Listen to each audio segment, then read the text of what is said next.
Folks, Black Star Network is here. Hold no punches. I'm real revolutionary right now. Support this man, Black Media. He makes sure that our stories are told. Thank you for being the voice of Black America, Roland. Stay black. I love y'all. All momentum we have now, we have to keep this going. The video looks phenomenal. See, there's a difference between Black Star Network and Black-owned media and something like CNN. You can't be Black-owned media and be scared. It's time to be smart. Bring your eyeballs home. You dig?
Today is Thursday, March 14, 2024. Coming up on Roland Martin Unfiltered, streaming live on the Black Star Network. The Service Employees International Union, representing more than 2 million healthcare, property service, and government workers, they're going to be spending about $200 million to get voters of color to support President Biden, Vice President Kamala Harris. One of the top SEIU officials will be joining us right in the studio talking about this massive campaign. As the Senate confirms a new U.S. ambassador to the Republic of Haiti, violent gangs in the deteriorating country are fighting for control. We'll talk with Congresswoman Stacey Plaskett of the U.S. Virgin Islands about what is happening in Haiti and how the CBC is helping. A Florida cop will not face a jury for shooting an unarmed man now that Governor Ron DeSantis-appointed state's attorney has taken over. Remember how DeSantis kicked out elected state attorney Monique Worrell? Well, she and the victim's attorney are going to explain to us how this move fits DeSantis' plan of not holding law enforcement accountable. In Tennessee, the Senate there has passed a bill banning local governments from passing police reform on traffic stop policies. Yeah, that's tied to the Tyree Nichols case. The governor's going to sign it. This is what happens when Republicans overrule local councils where black people are in control. Plus, a Mississippi cop is facing charges for forcing a man to lick urine off the floor. The Department of Justice has filed federal charges.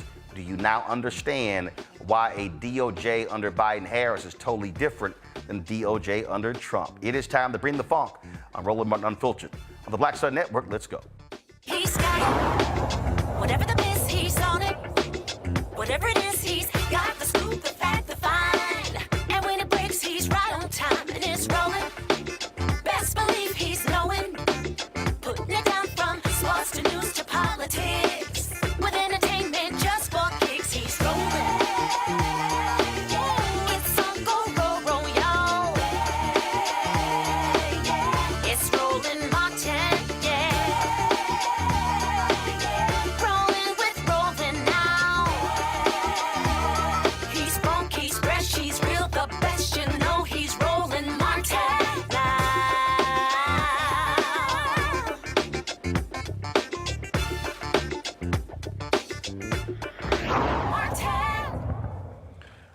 folks, a huge election this year, not just on the federal level, but also your gubernatorial races, your state senate, your state rep, congressional races.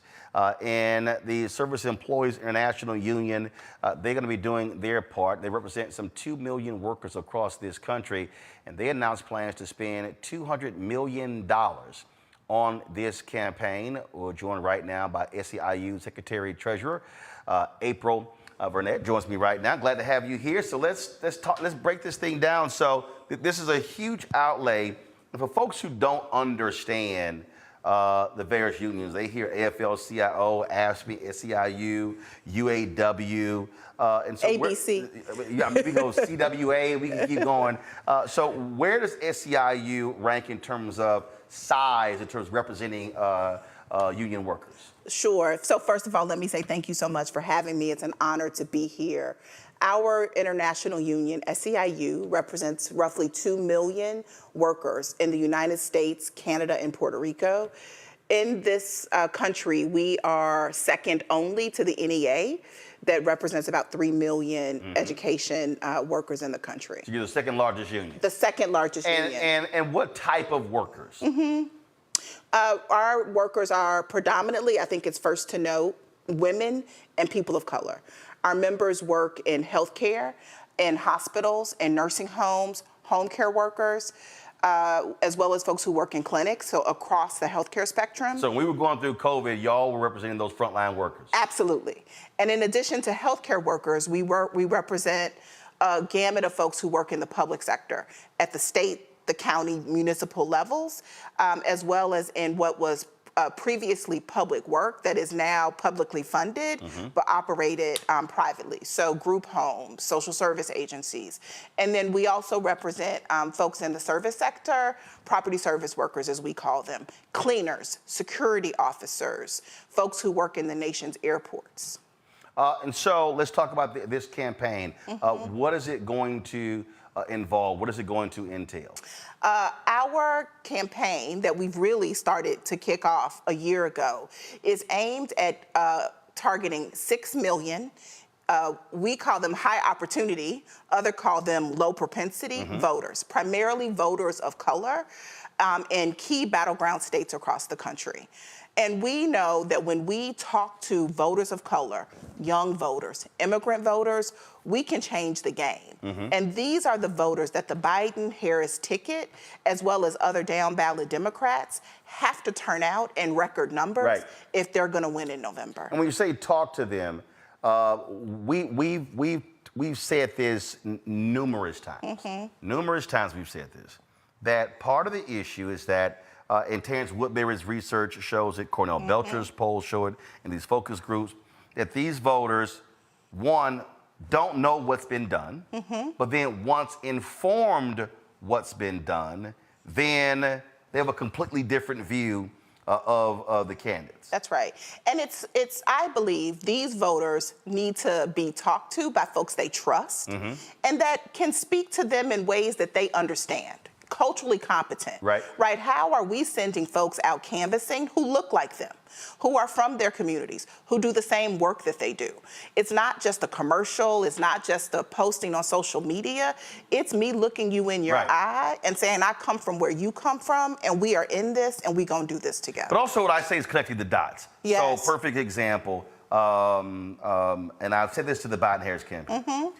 You could spend millions of dollars if you want running 30-second, 60-second ads. But the reality is you actually have to walk people through and explain this policy, Build Back Better, the infrastructure bill, how these things have made an impact, which means, and what I've said on this show, what I've said to them, I said how I see it. I said me personally, I said January to August should be what I call an education enlightenment campaign where you're hosting conversations nationwide. You're in these various places. You're talking to community groups and literally saying, no, what are your questions? And then this is what has been done. And giving folks that sort of data, you don't get that in campaign commercials. It has to be this vigorous, education engagement process. That is continuous. Right. That doesn't just exist from Labor Day to Election Day. Like you said, it starts in January. We've already talked to 900,000 voters since the end of last year because we knew we had to start early with that education. We've had roundtables, we've done focus groups, and here's the deal. We've laid out, this is what the Biden administration has done. And voters have looked at us and said, no, they didn't. We don't believe you. That didn't happen. Because they didn't hear it. Because they didn't hear it. And they don't feel how it has impacted their lives. So we have to not only educate them, but help them connect the dots, as you just said, right, on how it has real impact on how they live. Absolutely. And so your target, you said 6 to 9 million? 6 million voters. 6 million voters. Mm-hmm. And have you identified where, what states? So we are in the battleground states where you would expect us to be. Michigan, Wisconsin, Pennsylvania. We also have large constituencies in California and New York where the House will be decided. So we're going to do work there in those congressional districts. We're also going to play in states that are key to maintain control of the Senate. Ohio, Montana. Right. We're also going to do work in Georgia, North Carolina, because we believe we can't leave the South behind. Because also, and again, because when you're talking about, and again, this is what, again, trying to get people to understand. Yeah. First of all, if you don't focus on Tester in Montana, yes, Brown in Ohio, yes, the race in Nevada, yes, and the race in Arizona, yes, then you can't control the United States Senate. Mm-hmm. You've got the race in Texas. Some polling show all red is tied with Cruz. Cruz lost by won by 2.5 points.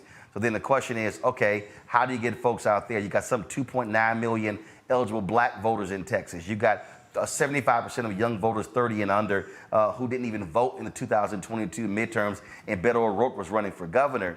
And so there are pickup opportunities if time, energy, and money is invested in those places. That's exactly right. And we got time, we got energy, and we got a little bit of change.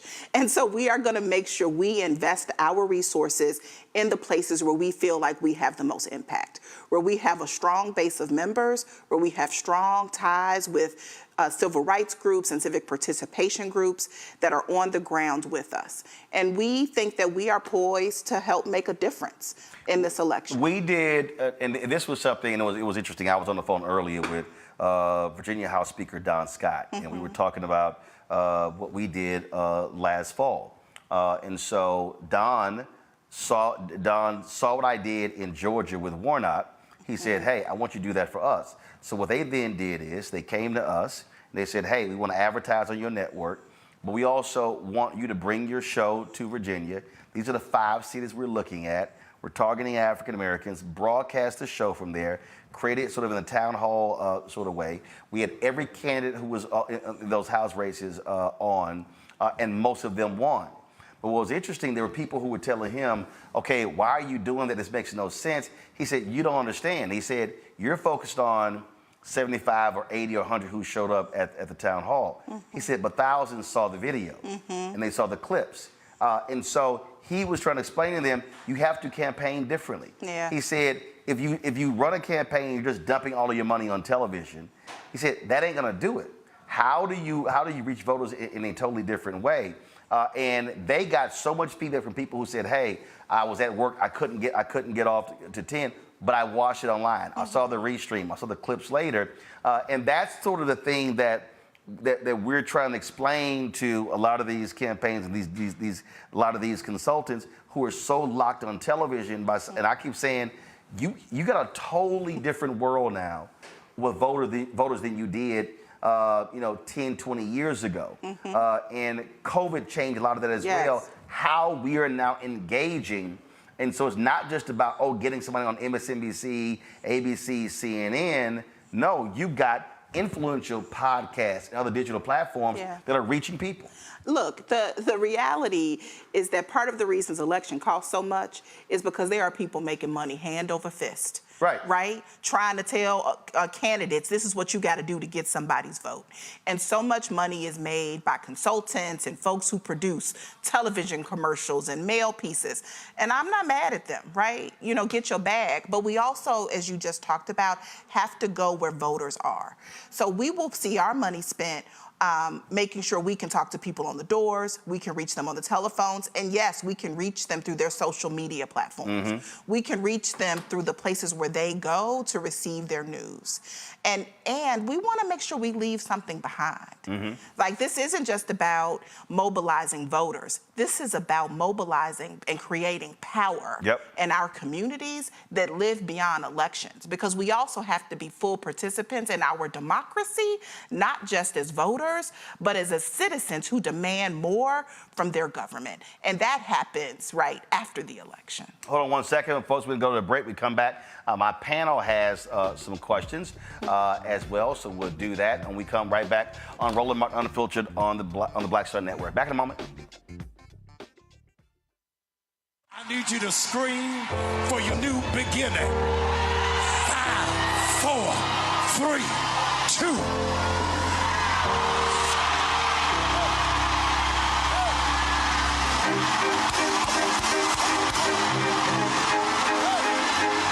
I need you to shout for it.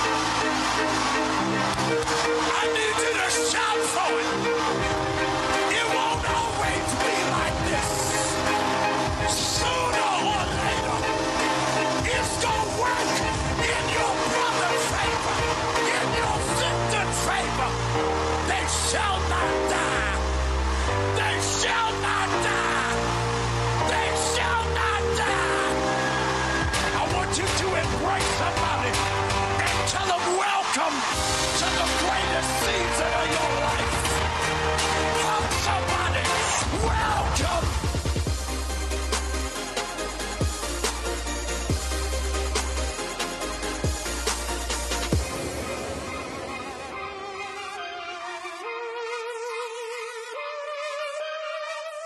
I'm Dee Barnes, and next on the frequency, Beyonce has always been country. We're talking to music, pop culture, and politics writer Taylor Crumpton about her new article on Beyonce's new country songs and how country music has always been part of Black culture. Since the release of Texas Hold'em and 16 Carriages, there has been a definition of what Black country music is and a definition of what white country music is. White country music historically has always won the awards, have always got the certifications. Black country music has not. This is a conversation you don't want to miss. That's next on the frequency on the Black Star Network.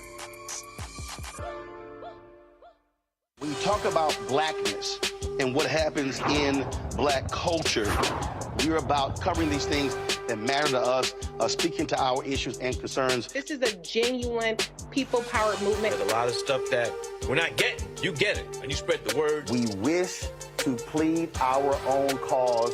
Too long have others spoken for us. We cannot tell our own story if we can't pay for it. This is about covering us. Invest in Black-owned media. Your dollars matter. We don't have to keep asking them to cover our stuff. So please support us in what we do, folks.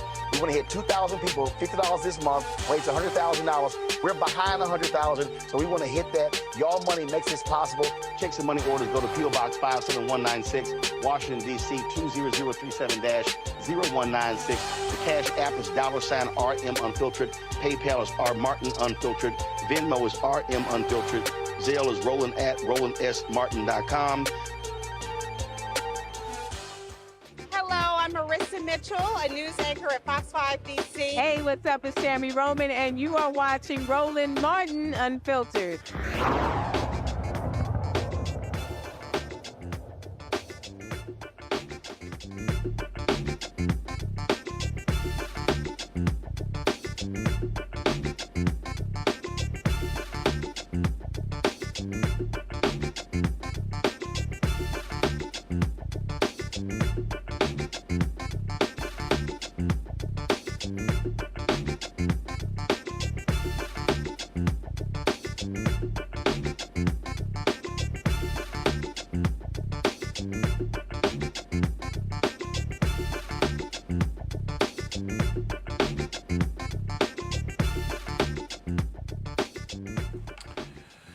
right, folks, welcome back to Roland Martin Unfiltered on the Black Star Networks. Now, okay, so a lot of y'all are on YouTube, so let me explain to y'all what's going on. So we have no idea what's happening with the audio on YouTube, no idea why it is distorted. It's not us. If you listen to the audio that is on the Facebook feed, clean. You listen to the audio on the Black Star Network app, it's clean. So the distortion is happening from YouTube. And so what we're gonna try to do, so Keenan let me know, we're gonna continue the feeds on all the other platforms.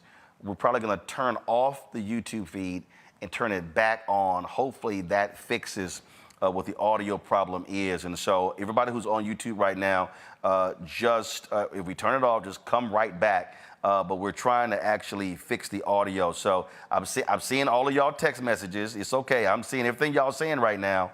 But again, on the other platforms, the audio is fine. So it is a distortion of a problem that is there on YouTube. And so we're on the phone with them as well, trying to figure it out. We're talking with the Secretary Treasurer of the SEIU, April Verrett. She joins me in studio about this $200 million campaign they're going to be they're launching when it comes to this election.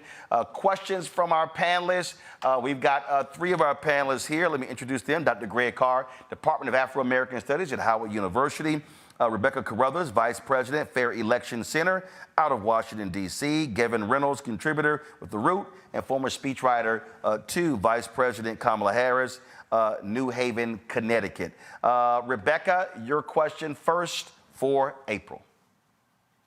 Hey, April, it's good to see you. I was on Capitol Hill all day with the Black Women's Roundtable. I was with activists from all across the country, and especially the battleground states that you just mentioned.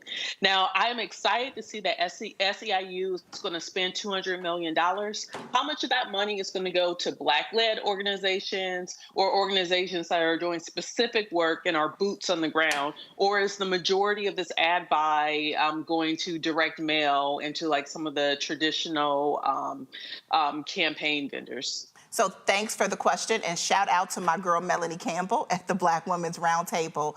The majority of our $200 million spend is going to be on direct voter contact. It's going to be on doors. It's going to be on phones. And there will be some that's put on in traditional advertising as well as social media and other ways to reach voters.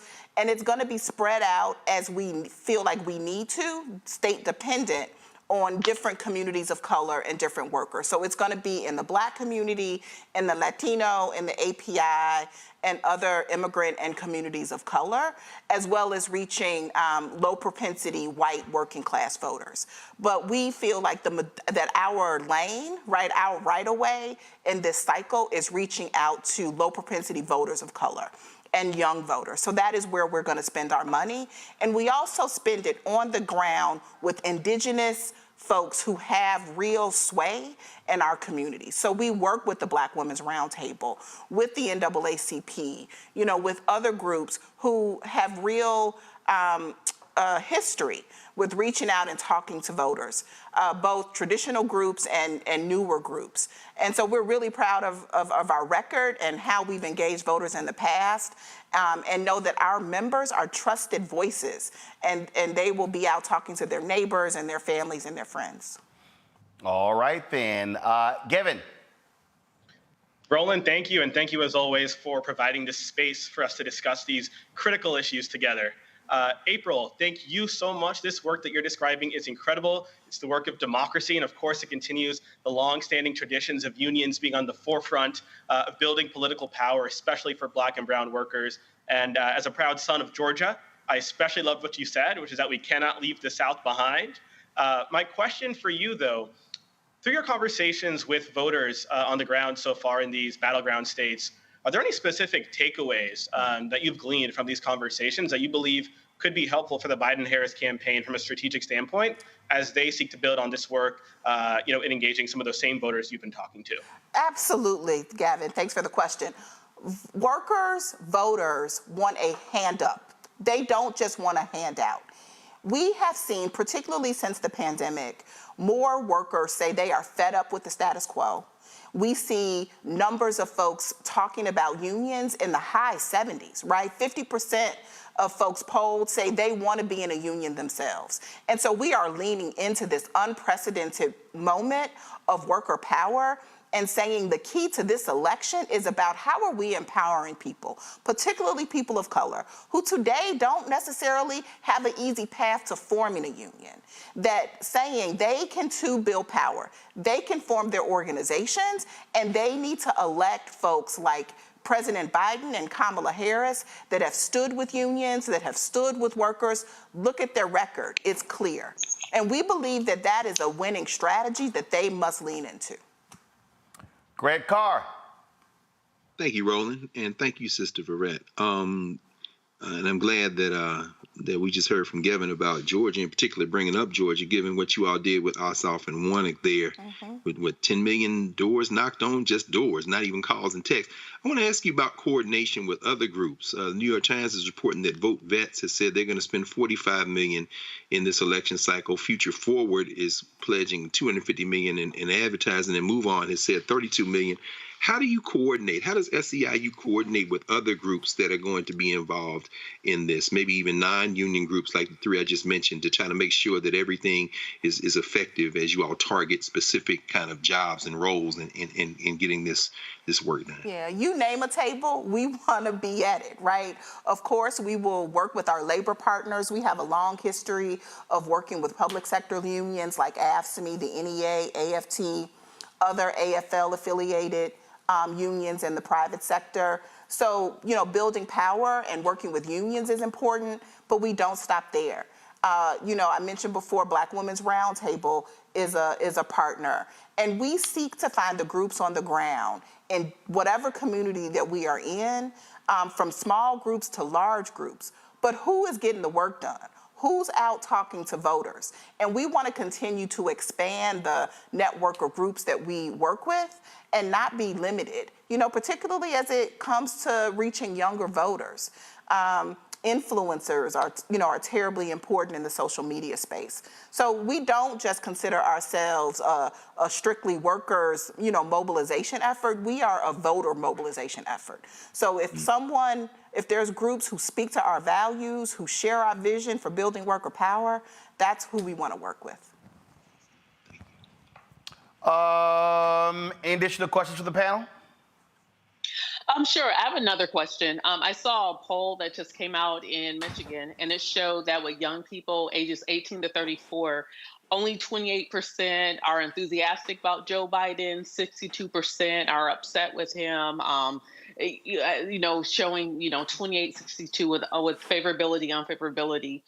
What is SEIU's plan to really reach young people, to get them engaged in this election? I'm seeing everything from being super upset over what's happening on the Hill, like with TikTok, to the issue of Gaza in Michigan. How does SEIU turn those low propensity voters into voters going into November? Yeah, look, I'm not going to sugarcoat it. We got a lot of work to do. We are not necessarily in a good place today, but we started early. We've been on the ground talking to voters, to young voters in Michigan since 2023. We know what we're up against, and we have a commitment to not give up, right? We're going to stay there. We're going to stay on the ground. We're going to be there till November. And I think part of what we have to do is we'll hit the doors and we'll knock phones and we'll, do the calls. But how do we go to where young people are? We got to find them in their natural habitats where they gather. More often, than not nowadays, that's on, social media and virtual spaces. But we also got to go into the communities where young people are and find folks who want to be a part of this with us, right? You find the right young person who's motivated to get their peers out. Like, that's how you begin to build networks amongst young people in communities. And so we will do that, right? I think we also have to be, open and listen. Like, young people can tell us what motivates them, where they need to go, where we need to go, where they want us to be. And so we'll do that. I don't pretend to have all the answers. What I pretend to have is a little bit of money that I'm willing to put behind the work and work with people who know more than I know to figure it out. All right, then. So we certainly appreciate it. And I'm also reading, so your head of the SEIU is stepping down in May. You're running for president? I will be standing to be the next international president of our union at our convention in May. All right, so they vote the convention in May? Yes, sir. And where's it going to be held? Our convention is in Philadelphia. Okay, all right then. Well, hopefully next time you come back, it'll be President April. Well, have me back. Okay, all right, we appreciate it. Thank you. Thanks a bunch. Thank you. All right, folks, got to go to break. We come back more. We'll be talking to Congresswoman Stacey Plaskett about what is happening in Haiti. We'll also be having more news of the day. You're watching Roland Martin Unfiltered on the Black Star Network. Support us in what we do. We told you we're fighting a good fight when it comes to these ad agencies and the companies. Black-owned media gets anywhere from 0.5 to 1% of the $340 billion being spent every year on advertising. And so your donations are critical. And our goal is to get 20,000 of our fans contributing on average $50 each. That's $4.19 a month, 13 cents a day. That then raises about $1 million for us. That goes a long way for us. That offsets our expenses. Of course, you got this show 2 hours a day, for Raji Muhammad 2 hours a day, our weekly shows. We do more original black news content than any other black-owned media company in the country. And so what we do, Black Enterprise doesn't do, Essence, Ebony, Blavity, The Griot, NNPA, none of them do what we do, so your support is critical. So send your check and money order to P.O. Box 57196, Washington, D.C., 20037-0196. Cash App, $RM Unfiltered, PayPal, R Martin Unfiltered, Venmo is RM Unfiltered, Zelle, Roland at RolandSMartin.com, Roland at RolandMartinUnfiltered.com. Be sure to download the Black Star Network app, Apple phone, Android phone, Apple TV, Android TV, Roku, Amazon Fire TV, Xbox One, Samsung Smart TV. We'll be right back. Terry and I, we couldn't play in the white clubs in Minnesota. It felt like such a, strength through adversity type moment that I think black people just have to go through. We have to figure it out. Right. We make lemons out of lemonade. But there's a reason we rented a ballroom, did our own show, promoted it, got like 1,500 people to come out. Clubs were sitting empty. They were like, "Where's everybody at?" And I said, "They're down watching the band you wouldn't hire." So it taught us not only that we had the talent of musicians, but we also had to have the talent of entrepreneurship. It wasn't like a seat at the table. It's like, no, let's build the table. That's right. We got to build the table. And, that's right. And that was the thing. And of course, after that, we got all kinds of offers. Of course. Right, to come play in the clubs. But we didn't do it. You're like, no, we're good. No, we're good. We're good. And that's what put us on a path of national. And of course, when Prince made it, then it was like, okay, we see it can be done.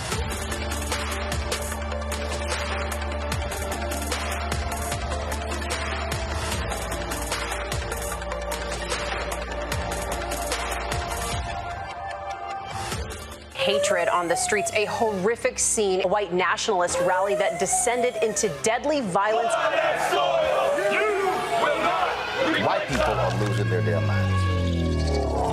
As an angry pro-Trump mob storms the U.S. Capitol, we've seen We're about to see the rise of what I call white minority resistance.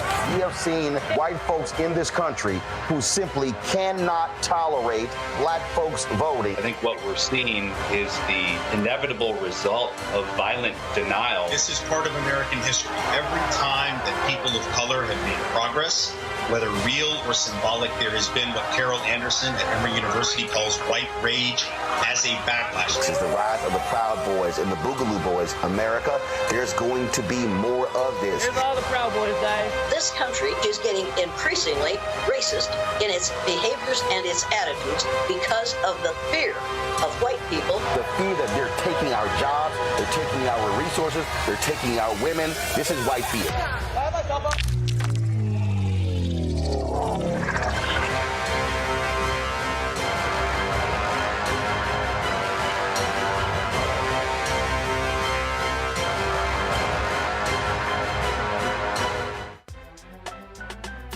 I'm Faraji Muhammad, live from LA. And this is The Culture. The Culture is a two-way conversation. You and me. We talk about the stories, politics, the good, the bad, and the downright ugly. So join our community every day at 3 p.m. Eastern and let your voice be heard. Hey, We're all in this together. So let's talk about it and see what kind of trouble we can get into. It's The Culture, weekdays at 3, only on the Black Star Network. What's good, y'all? This is Doug E. Fresh, and you're watching my brother Roland Martin Unfiltered as we go a little something like this. Hit it. It's real.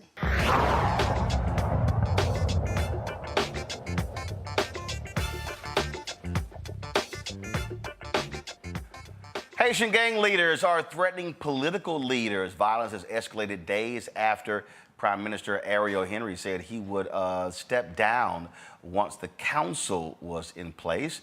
A fire broke out in the capital of Port-au-Prince in its main prison. Today, the Senate confirmed Dennis Hankins as the new U.S. ambassador to the Republic of Haiti. The Congressional Black Caucus has been very much involved in what's going on there. Congresswoman Stacey Plaskett from the U.S. Virgin Islands is in studio to discuss what in the heck is going on. Glad to have you here. Here with you. So it's like one thing after another. Yeah. One thing after another. Yesterday we had Jacqueline Charles with the Miami Herald on, talk about what's happening there. Mm-hmm. They had the meeting where they're forming this presidential council, but there were like 7 or 9 different plans that came there. And so for folks who don't know, what is the CBC's involvement in what's taking place in Haiti? Sure. Well, we've been really watching this for some time now, members of the Congressional Black Caucus, requesting from the State Department that they give us briefings, that they give us a plan of what we intend to do as the United States. This is our close neighbor. 11 million people live in Haiti, and many more live here in the United States. Many are, great American citizens, and we need to be concerned. After the assassination of the prior President Moise, we knew that things were going to spiral out of control, and in fact, they did. The new president, who had never been elected by the people of Haiti, always had his legitimacy questioned. However, there's no legislature, no judiciary. There is nothing in place right now in the country of Haiti, and that has created a vacuum where the gangs have in fact gone in place, and they are basically at this point running the capital and much of the country. And so while there's an agreement to have Kenyan troops, 1,000 Kenyan troops to come into the country, the Kenyans are like, look, we can't come into a place that has nobody for us to report to. Hence, members of CARICOM have met in Jamaica to create a provisional government. And the idea is that no one in that provisional government would run for office. No one would be individuals that we knew were already bad actors, either having criminal records or been sanctioned by the UN. The Vice President, Kamala Harris, has been very engaged in this, pushing CARICOM, meeting with CARICOM, as well as Blinken, who was part of this discussion, to make sure that something is done, that we are putting our money in. We as America are putting our money in, not putting troops in, but want to see something happen. And so members of the Black Caucus are also putting pressure on the majority, on the Republicans, talking with Greg Meeks, who is now the ranking member of the Foreign Affairs Committee, Maxine Waters with Financial Services, who has been always been involved in Haiti. And of course, the chair of the Black Caucus, Stephen Horsford, whose family is from the Caribbean. His mom is Trinidadian descent. We've all been talking and trying to push the Republicans to allow the release of the money. And speaking of that, Democrat leader Hakeem Jeffries, go to my iPad, sent this letter to Speaker Mike Johnson, specifically stating, as he said, the situation on the ground in Haiti has rapidly deteriorated. House Republicans have refused to deliver the resources necessary to carry out this mission. Now is the time to release the full $50 million in security support. So, Yes. So that's being held up. That's being held up. So that requires the signature of McCall, who is the chair of Foreign Affairs, and Greg Meeks, who's the ranking member. Greg Meeks has been telling us, I've been asking him to release this funding. We need that over 40 million to get these Kenyan troops. Now, look, that's not the answer, right? Has he given a reason why he hasn't signed off on it? He has hemmed and hawed and not given a reason. But my fear is that they are going to be using this, the Republicans, as a political impetus to have more migrants coming to the border, to then say that there's a crisis at the border, and indeed an even greater crisis at the border. Because we know that people aren't going to stay and continue to face famine, health and hunger insecurities that are going on in the country. Then you've got folks like, go to my iPad, NBC News reported this, folks like Elon Musk and these other right-wing people are trying to scare people, saying, oh, cannibals are on the loose in Haiti. That's outrageous. They're saying, plan for, we played a video yesterday, Congressman Matt Gaetz was pressured in the Department of Defense. There's going to be an invasion of people exactly. That's from Haiti the kind of language that they want to use. And we know that people, when they are facing these unrests, are going to try and leave. And Haiti is, in fact, very close to Florida, and people will do whatever they can for themselves and their families to be safe. One of those is making that treacherous journey to the United States to try and find safety. Why don't they then instead release the money so that we can provide the support to the Kenyans who want to come, want to be a part? Our Vice President, Blinken, are there in meeting with the leaders of the Caribbean nations who know this place better than most, and are trying to create a provisional government so that there can be some stability, so that we can move to an election, stabilization of power, and moving Haiti in the right direction. But Roland, one of the people that I don't see in this, and I keep asking, is what about France? While this is part of the United States problem, they're our close neighbor. You and I both know that France has extracted enormous millions of dollars from the Haitians over many years. They had an agreement after the revolution that they were supposed to, in fact, be paid for the loss that they were going to receive from not having slaves in Haiti. They have never returned that money, and they need to also be involved in this process at a much more granular level. And again, as we were talking about what is going on there, and now all of a sudden, Fox News cares about Haiti.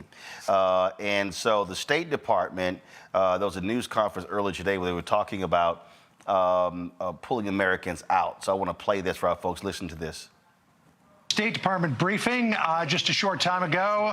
Our Jillian Turner questioning Matt Miller about whether there are any plans to evacuate Americans who are currently in Haiti and want to get out. Listen to this exchange. No, we are not planning for any. We are not actively planning for any evacuation. And I would remind you and others that Haiti has been a level 4 country with respect to our travel advisors since 2020.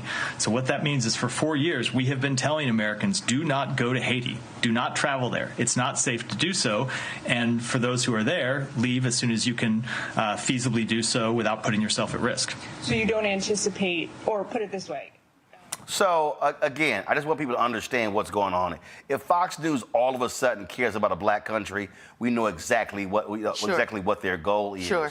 And so him answering that question, because I saw the White House, Simon Atiba posed, Biden is stranding Americans there. That is not the case. That is not the case. There have been numerous warnings about if you go there, you're going on. You're on your own. You're on your own. You're making that decision. Sure. Even members of Congress, we have been begging to be able to go to Haiti. Greg Meeks, again, Congressman Meeks of New York, tried to go there, was on the ground for an hour, several hours before he had to be evacuated because the gangs were, in fact, found out that he was there and were coming towards where he was. So Americans, there are only essential workers that the State Department has there on the ground. We know that we need to keep channels for humanitarian aid there, but to say that Americans are stuck with cannibal Haitian black folk, that is not the case. And if the Republicans would, again, release the money, let the money go so that the Haitians can do what they need to do to stabilize their own government. Many of them, civic society, former government, business people, want to do what's right by their own country to bring it to peace and bring it to prosperity. And we're standing at right on the precipice to be able to help or to harm them. And the thing that we're dealing with here is that you don't know who to put your faith behind. Sure, yeah. I mean, it is so. I mean, when you saw this, I mean, you've had they've implicated the widow of the president who was assassinated. his head of security. And so now you're sitting here like, okay, well, who do you talk to? Who do you trust? The point about Kenya officials, we don't know who to report to. Exactly. I mean, so then I played yesterday, one of the gang leaders, Barbecue, said, hey, Haitian leaders will be determined by Haiti.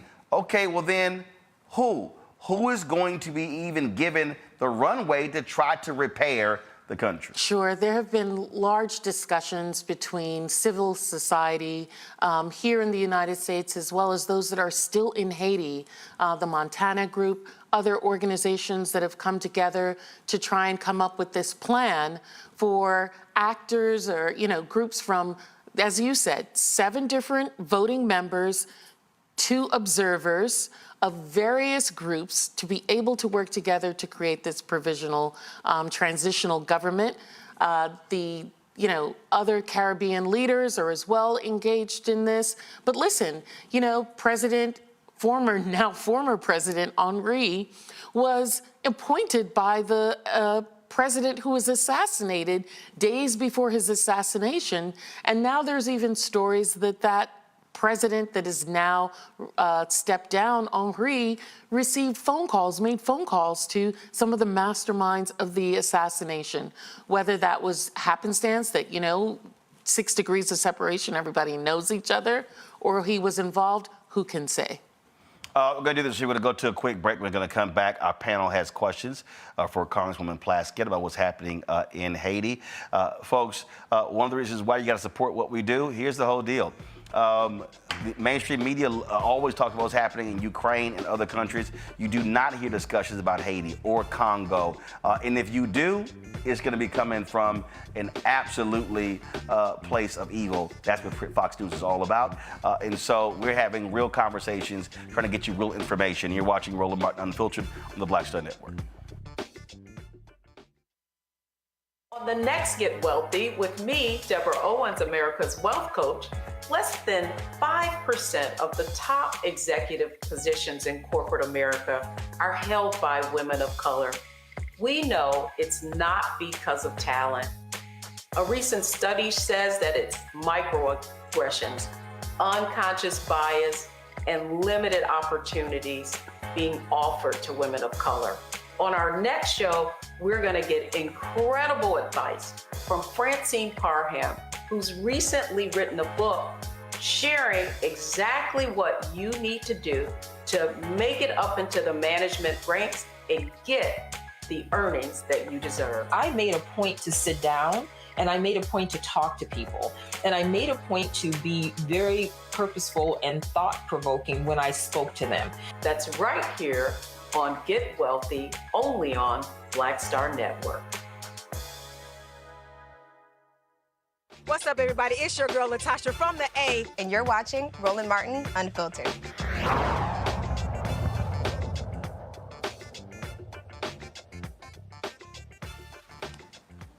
Folks, welcome back to Roland Martin Unfiltered, the Black Star Network. We're chatting with Congresswoman Stacey Plaskett from the U.S. Virgin Islands about what's happening in Haiti. Let's go to my panel for questions. Kevin, you're first.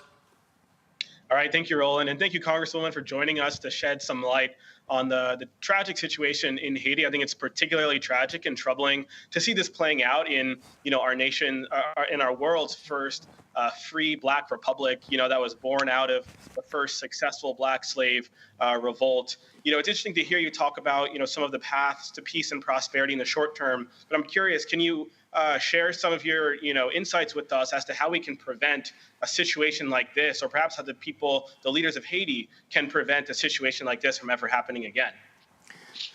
Listen, that's beyond my wisdom on how to do this, how to not prevent this. Of course, there are textbooks that explain how this should and should not work. And I think the history of Haiti is one of such division throughout from its revolution to its independence, that we've got to peel so many layers back in terms of the real systemic attempt to ensure that Haiti never prospered in the first place, that is causing it to be where it is now. I talk to Haitian leaders. I'm so blessed that we have a Haitian member of Congress, Sheila Sherfilis McCormick, whose family is from Haiti, represents the Florida, but represents Haitian people as well, to talk about the needs at multiple levels, right? We don't just need militaries to support them in military or even in elections, but how do we support their school systems, health issues? And that needs to be multi-layered, and it needs to be Haitian-led. There are some enormously great civic societies members that I've been talking with and that are really engaged in this, and I think we just gotta listen to them and give them the support that they need. They've come together in an incredible fashion. You know, it's hard for Black folks to sit down and agree on anything. It's hard for anybody to agree on anything, but they have done the tough work, and I think it's just for us to take their lead. Rebecca? Thank you, Congresswoman, for being on the show tonight. Sure. So we know, or we've heard reports that over 500,000 illegal guns are flowing through Haiti and primarily coming from the United States. There's even an Episcopalian church that has been reported to be a part of this arms trafficking.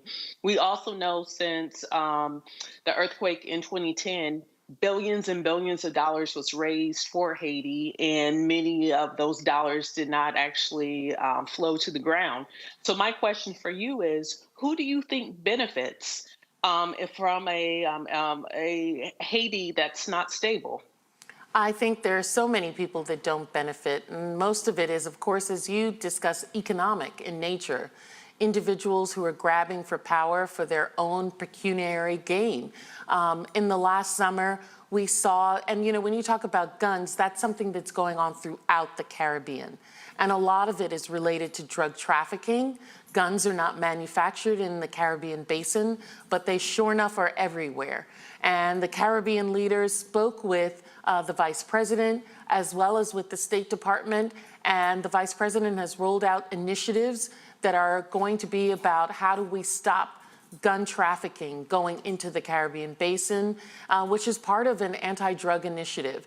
Individuals who were part of the leader of the gangs, one of the leaders of the gangs, just got out of jail last year in the United States for drug money laundering and doing drug money laundering. So we know that drugs and guns, as well as death, it's the same way even in our inner cities, right? We know that where you see those things, you also see people profiting monetarily, and that's what's happening in Haiti as well. Greg? Thank you, Roland, and thank you, Congresswoman Plaskett. I also want to note that this is a very difficult thing, I'm sure, for members of the CBC, particularly since Joe Biden deported a bunch of Haitians early on in his administration. My question is related to Rebecca's, and really, how does the Congressional Black Caucus see its role, particularly in this difficult election season, in pushing the Biden administration around this issue of making sure this isn't a continuance of American foreign interference in Haiti as opposed to international support? The Mexican Secretary of Foreign Affairs was in Jamaica, as you say, as they're trying to put together this meeting and work with Haiti, and she said, you know, we got to ensure that all actors at the table. We know, as you've mentioned, Jimmy Chirizier, that they call barbecue. But one time he was the U.S.'s man. Then they lock him up, and then Guy Philippe has showed up again. We know he was on the dole too for the United States at the time. How can the Congressional Black Caucus stake out a position that certainly supports the Haitian people, and you say keep the money going? Now we know, of course, that Kenya was only reached out to because nobody in the core group, Brazil, Canada, France, wanted to lead the invasion or the occupation. How can the CBC push the Biden administration in this election year, realizing the difficult calculus of this being interjected in U.S. politics, but at the same time just making sure the U.S. doesn't continue its policy of foreign intervention as opposed to international support? Well, I think what you're seeing is that the United States is looking to what are the Haitian people saying that they need. That's why we don't have troops on the ground there. We only have a very small Marine group that are looking at our embassy because we still need to keep essential workers there on the ground. And we don't want to be seen as intervention. And when you talk about people that the United States have supported that have turned out to be bad actors, these were people that Haitians supported. that turned out to be bad actors. These are people that other Caribbean leaders said were going to be good actors. So I don't want it to appear that, you know, the United States are the only ones that are funneling support into people who turn out to not be correct. But I think as the Black Caucus, what we have been doing is constantly pushing the State Department in terms of what is your policy and what are we hearing from our constituency that tells us that your policy may not be correct. That was what we did with regard to Ariel Henry, who the State Department and the Biden administration initially were supportive of.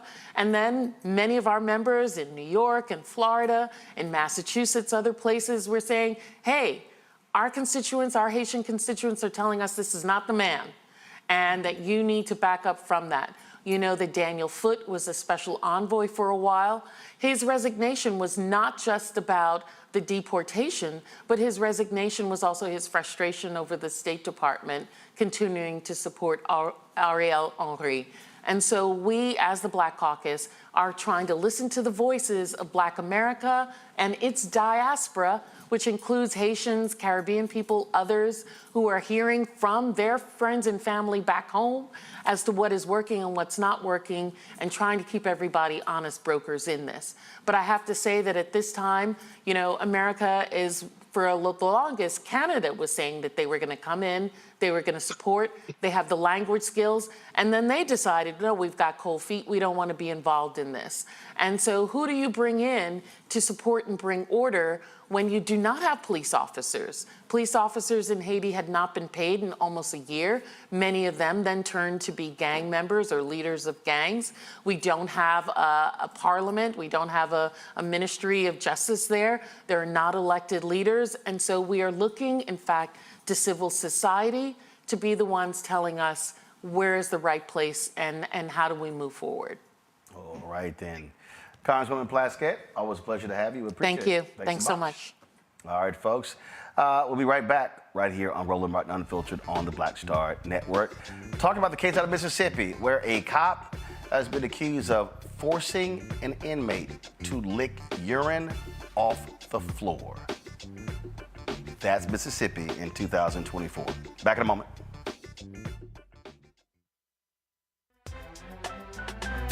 I'm Faraji Muhammad, live from LA.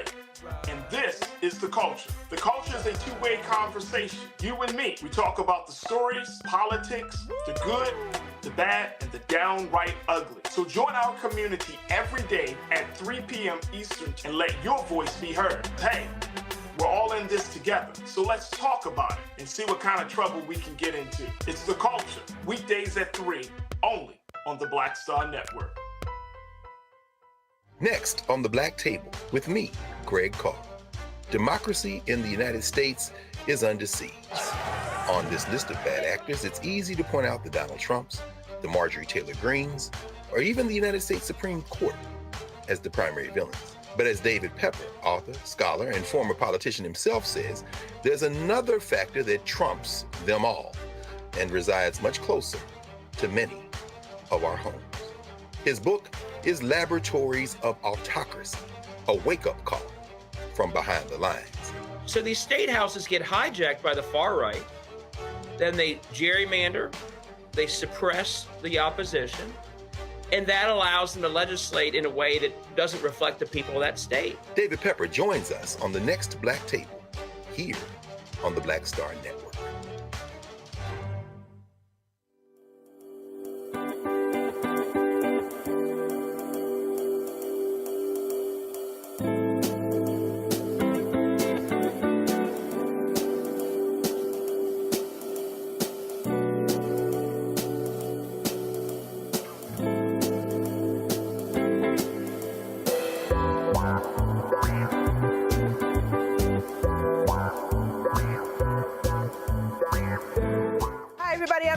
Hey, I'm Donnie Simpson. Yo, it's your man Deion Cole from Blackish, and you watch Roland Martin, Unfiltered.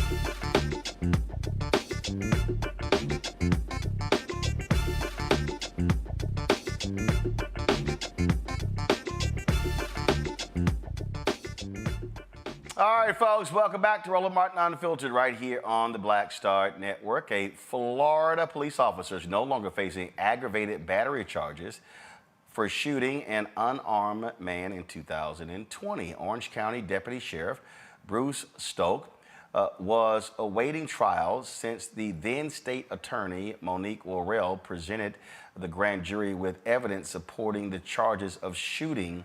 It was in Urbana. Quite interesting here.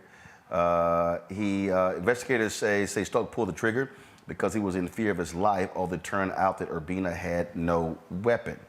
We're going to be talking with the former state's attorney about this story because it is quite a strange story, if you will, in just a second. Now, here's what happened. The DeSantis-appointed state's attorney, Andrew Bain, he then accuses Monique Worrell of ethical violations for pursuing the case. Okay, that makes no sense there. Now, if you want to understand what's happening in Florida, is that Ron DeSantis has been constantly targeting. He's been targeting state's attorneys who do not agree with him. So, is this video of the shooting here? All right, roll it.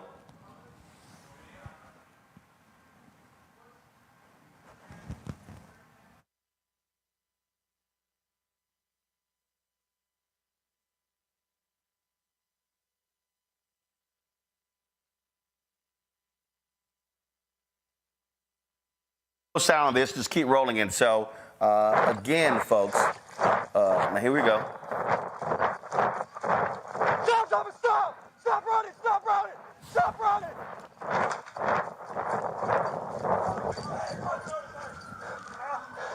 Get on the ground, get on the ground! Show your hands! Show your fucking hands! Stoke, you okay? Stoke! Hey, Stoke, give me a light! I need a light! Keep your fucking hands up! We're in the middle. Just come to the east of the Bravo, Now, again, Urbana was shot in the leg as he ran away from a traffic stop. Stoke told investigators he pulled the trigger because he was in fear for his life, but Urbana didn't have a gun. So now you have the DeSantis-appointed Orange County Osceola State Attorney Andrew Bain now trying to criticize his predecessor for, quote, ethical violations in pursuing the case. Joining us right now is Monique Worrell and Andrew Darling, Urbana's attorney, both from Orlando. First, Monique, ethical violations? I'm confused. How do you have ethical violations in pursuing a case against a cop who shot somebody? I'm confused. Another important point is that there are ethical violations where there is a confession from an officer who shot someone. So he confessed to it, and now we know Urbana did not have a weapon. So how in the hell is ethical violations with you? Because this is political. It's not about truth. It's not about justice. The reality is, in a transition of power,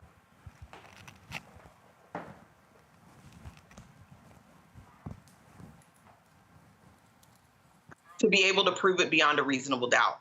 And that's something that's perfectly reasonable, and it's something that, happens. But because this is political, because this is about taking me out, assassinating my character, and making the voters of Orange and Osceola County lose faith in me, what they decided to do instead was write a 30-page report telling everyone that the reason they can't go forward on this case is because I was unethical to bring these charges to begin with. What they're telling people is, don't believe your lying ears. When this officer told you that he intentionally shot this unarmed man, that he was not being truthful, and the state attorney should have known that he was not being truthful and should never have brought charges against him. So, Andrew Darling, your client gets no justice in this case. No, and keep in mind, my client turned 18 years old a month before he was shot. He was shot in the leg, and in the video that you showed, his hands are already above his head. His hands were above his head the entire time. There was never a point where they were not above his head. He gave multiple sworn statements, my client did, to the state attorney's office to cooperate with the investigation.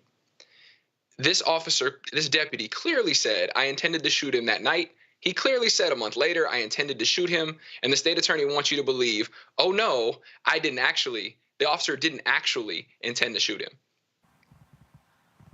So, from your perspective, do you see this as Bain protecting law enforcement? 100%. On August 9th, when Monique Worrell was removed, my law firm sent out a tweet, and I said, if the case against Bruce Stoke for shooting an unarmed man in 2020 is dismissed, we know 100% it's a political decision. This was August of last year that I tweeted that out from my law firm Twitter at Darling Law.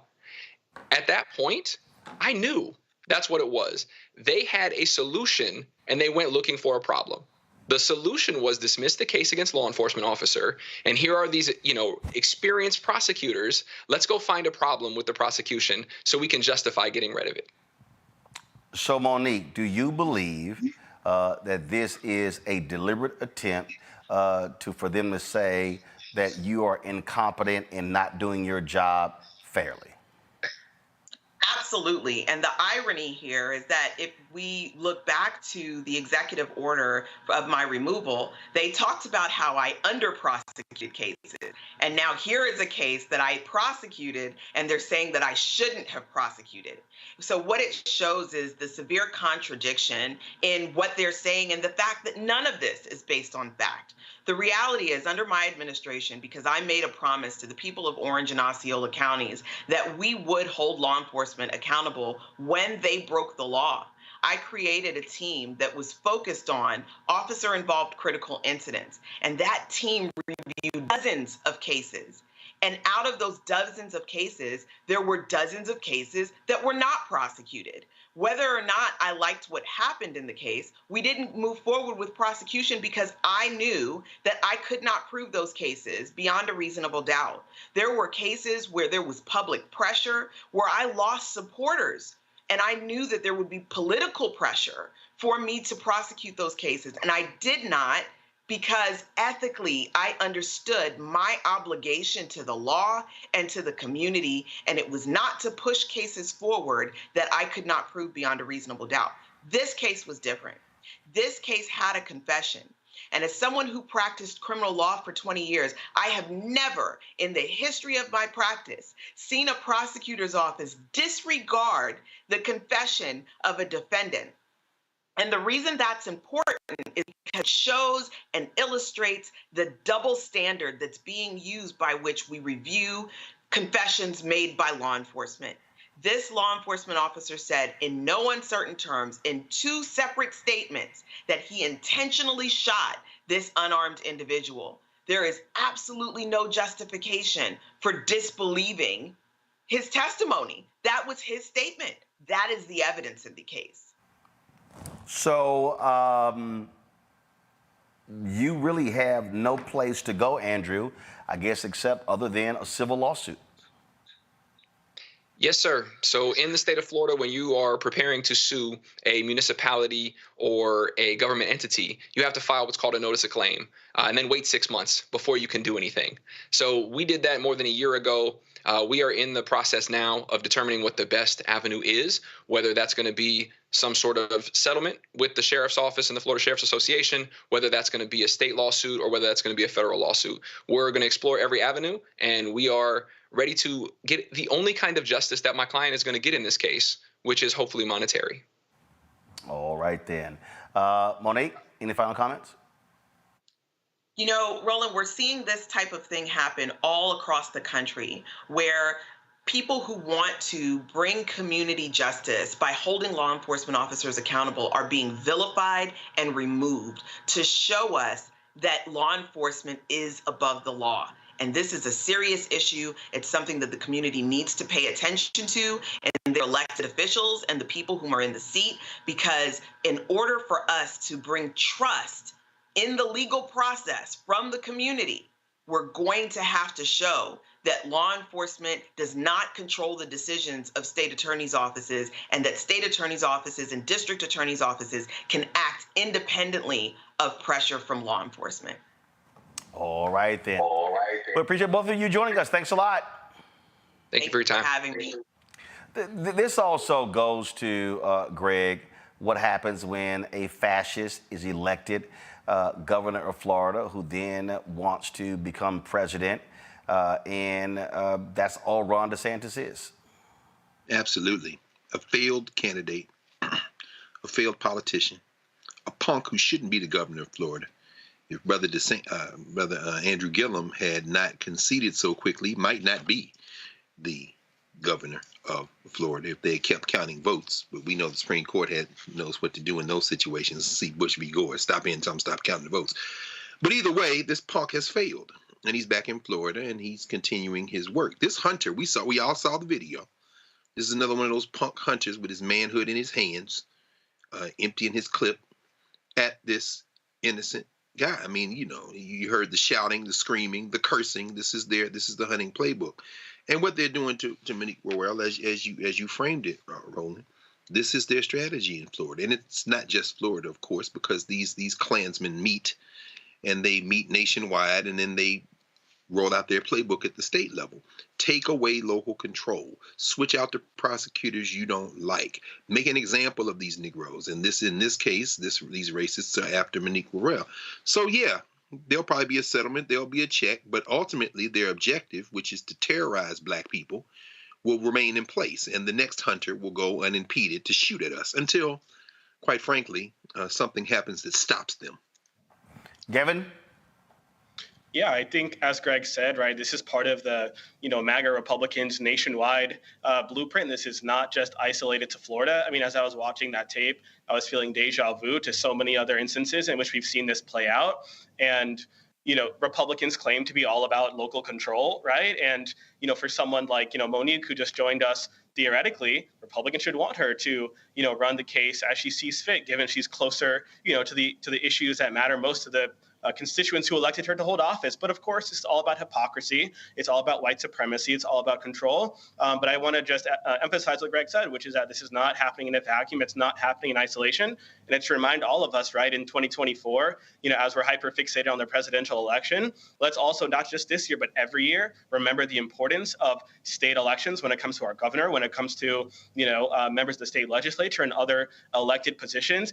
And, when it comes to those who are then going to appoint positions that we might not vote for, but the people we vote for will be appointing them, we have to be awake as to what's going on. Otherwise, instances like these, because of the racism that pervades, our police departments across the country, will continue to happen unchecked.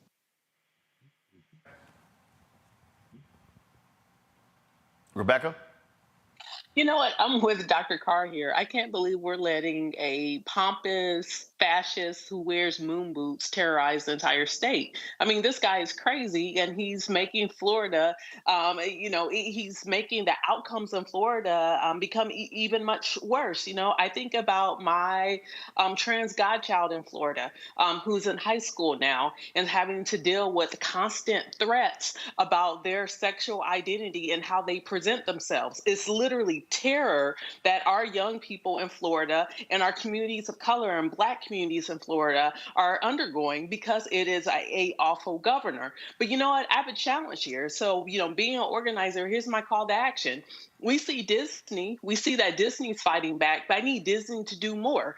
I need Disney to help reconfigure what that state house looks like in Florida. And they could do that by funding candidates who will not go along with the fascist regime that we currently see in Florida. So I need these corporations who are upset to actually do something about it and put their money behind candidates who are pro-democracy and not pro-fascism. All right, folks, hold tight 1 second. We come back. This Black Texas Republican, Wesley Hunt, out of Texas. I don't understand a lot of these Black Republicans who literally have never read a book.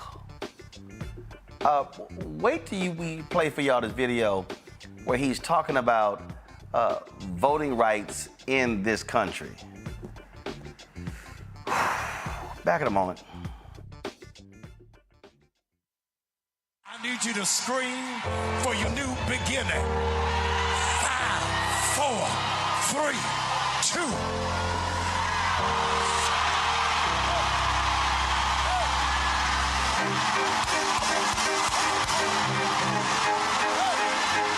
I need you to shout for it. I need you to shout for it. It won't always be like this. Sooner or later, it's gonna work in your brother's favor, in your sister's favor. They shall not die. They shall not die. They shall not die. I want you to embrace somebody and tell them welcome to the greatest season of your life. Hug somebody, welcome.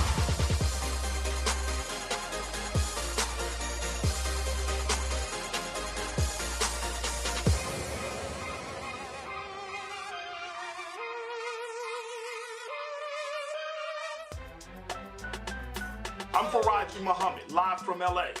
And this is The Culture. The Culture is a two-way conversation. You and me. We talk about the stories, politics, the good, the bad, and the downright ugly. So join our community every day at 3 p.m. Eastern and let your voice be heard. Hey, we're all in this together. So let's talk about it and see what kind of trouble we can get into. It's The Culture, weekdays at 3, only on the Black Star Network.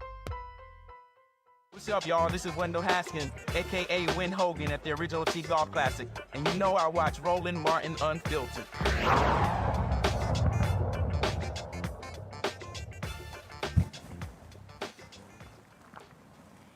So, Texas Republican Wesley Hunt, not too happy with the John Lewis Voting Act. He actually goes, oh, voting is not hard. It's fairly easy. So he speaks before Congress, and if y'all want a good laugh, just listen to this black Republican. Thank you, Chairman Durbin and Ranking Member Graham, for having me here today to speak about voting rights in America, the country that I love dearly. More importantly, I'm here to talk about the left's soft bigotry of low expectations. Because it's the Democrat Party, not the Republican Party, that thinks so little of black America as a people of color that they make the case that being black in America means we can't obtain a government ID to vote. And that's not only a ridiculous assertion, it's demeaning and it's insulting. When it comes down to it, many of my colleagues on the left like to pretend that we're still living in the 1950s. Well, we're not. I've got some good news for you. It's 2024, and I know what year it is because I've been black for just over 40 years. And I'm also the son of a retired lieutenant colonel who grew up in the segregated South. You see, my parents grew up in a Jim Crow South in the 50s and 60s in New Orleans, Louisiana.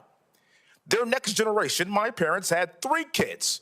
My sister, brother, and I all went to West Point, all 3 of us. We all served our country in combat. And I sit before you today as a sitting United States congressman in a district in a suburb of Houston, Texas, that's a white majority district, that President Trump would have won by 25 points, and I won by almost 30 points. And that doesn't happen unless we've made some incredible progress in this great nation. Now, my colleagues on the left like to say that common sense voting laws, including requiring a government-issued ID, are racist, discriminatory, and burdensome. Do you know what my father had back in the 40s and 50s before it was even cool? A government-issued ID. And continuing in his footsteps, I too have multiple government-issued IDs, and while that might be shocking to many people in this country, people may ask, how's that happen? It's very simple.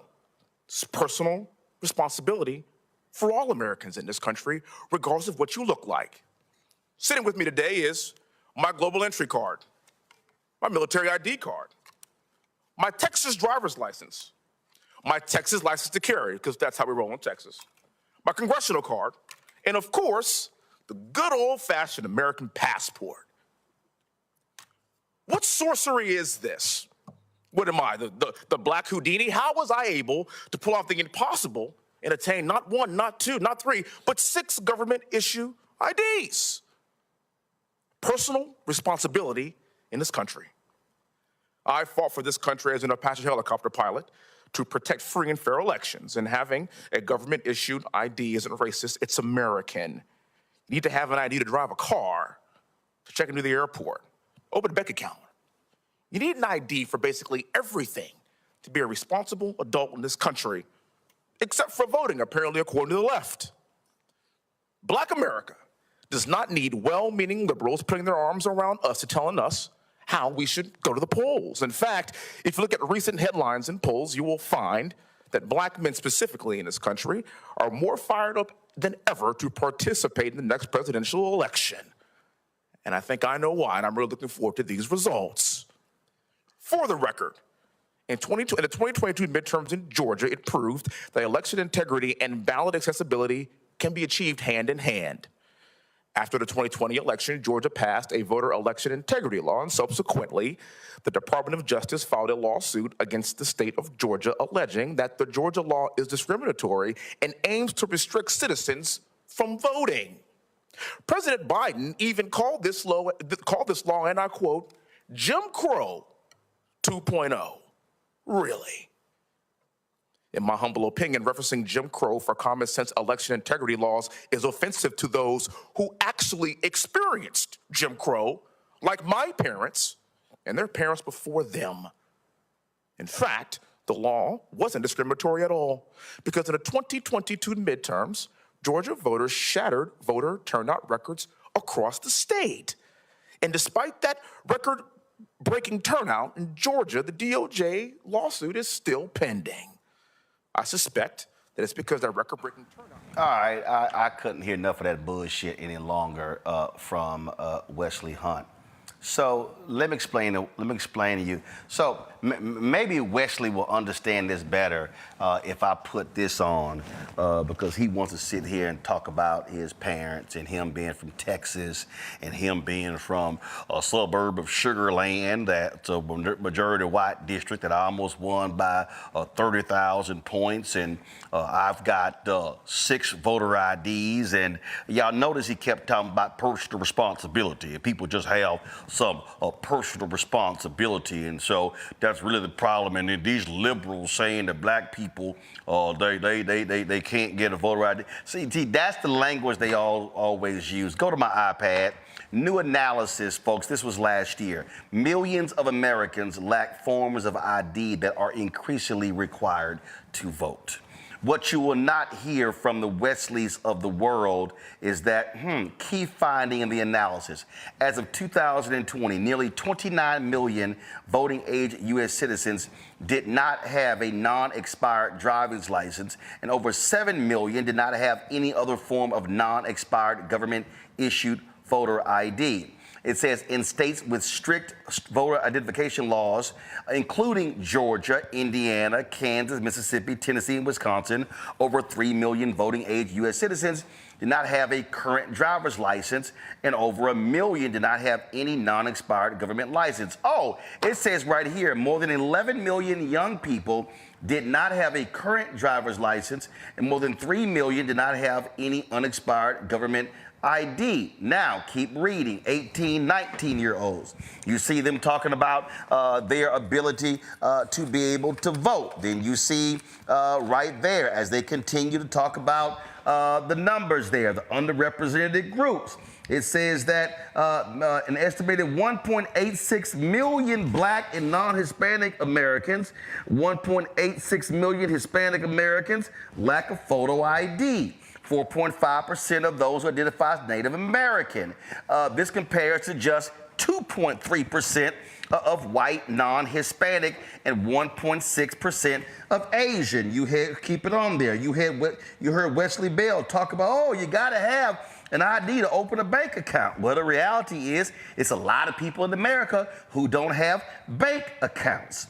Then you see it says right here, the analysis found a strong relationship between income and lack of a driver's license, with adult Americans earning less than $30,000 lacking a driver's license at a rate about 5 times greater than the highest income category of 100,000 or more. So let me go ahead and put it to you like this.